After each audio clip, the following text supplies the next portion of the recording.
لە کاتێکدا بەپێی یاسا پارێزگاکان دەستکراون بۆ وەرگرتنی زانیاری لەسەر داهات و خەرجیەکانی سنووری پارێزگاکان، بەڵام بەپێی بەڵگەنامەیە کە واژەی وەزیری دارایی لەسەرا، هیچ کام لە ئەنجومەنی پارێزگاکان تا ئێستا زانیاری لەو شێوەیان پێنەدراوە و ناردنی ئەم جۆرە زانیاریانە پێویستی بە واژەی سەرۆکاتی ئەنجومەنی وەزیران هەیە.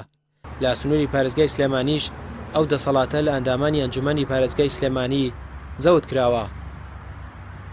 داوامان لە گەنجینەکانی پارێزگای سلێمانی کردووە بەهۆی ئەو فشارەی کە لایەن وەزارەتی داراییەوە لیان کراوە نەیانتوانیوە بۆمان بنێرن.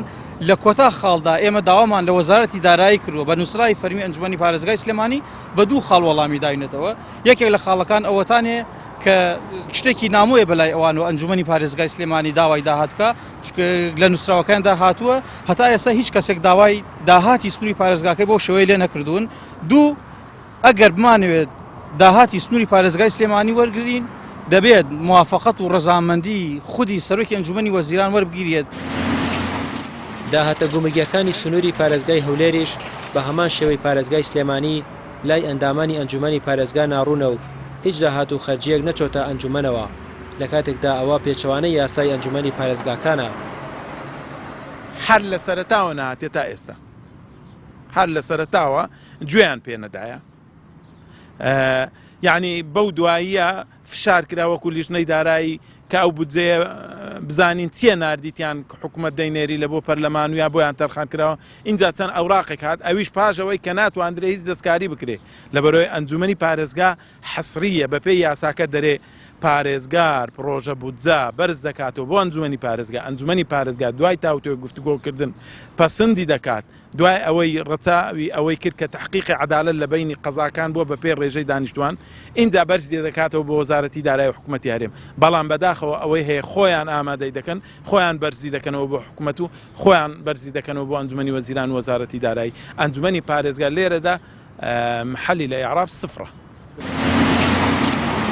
بەپێی داتا و ئامارەکان 125.6 داهاتی حکوومەتی هەرێم لەسەر گۆمرگە کە بڕەکەی بۆ ساڵێک 3 تریلیۆن و 600 ملیار دینارە. بەپێی داتایەک کە عومەر عەبدوڵڵا ئەندامی فراکسیۆنی کۆمەڵ لە پەرلەمانی کوردستان ئاشکرای کردووە، داهاتی دەواازە سنووریەکانی زۆنی زەرد بەم شێوەیە: ئیبراهیم خەلیل 153، حاجی عومەران 112، سمێلکا 100.43.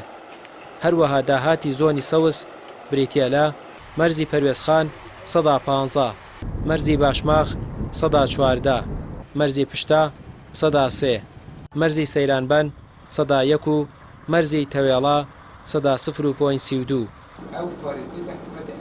ئەندامێکی ئەنجومەنی پارێزگای دۆهۆکیش دەڵێت جێگەی پرسیارە لە مەرزەکاندا پشکنین دراون بە کۆمپانیا و بڕێک پارە وەردەگیرێت.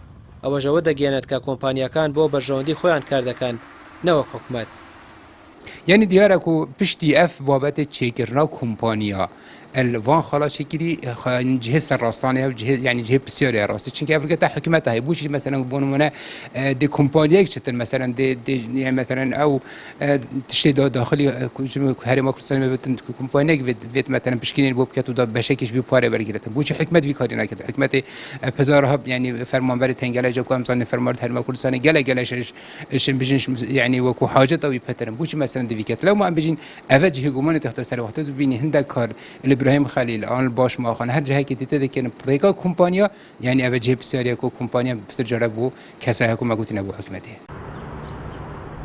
بەشێک لە پەرلەمانتارانی یەکێتی و پارتی حیزبەکانی یەکدی بەوە تۆمەتبار دەکەن کە داهاتی سنووری دەسەڵاتەکانیان ناگەڕێتەوە بۆ حکومەت، بەڵام داتا و زانیاریەکان پشڕاستی قسەکانی هەردوو لا دەکەنەوە. هەردوو حیزبی دەسەڵات لە پشت بەهەدەردان و گەندەڵی لە داهاتی ناوخۆدان و بە ناوی کۆمپانیا و لە ڕێگەی قاچاقچێتیەوە بەشی زۆری داهاتی ناوخۆیان بۆ خۆیان بردووە. ڕامیار عوسمان، کەناڵی پەیام، سلێمانی.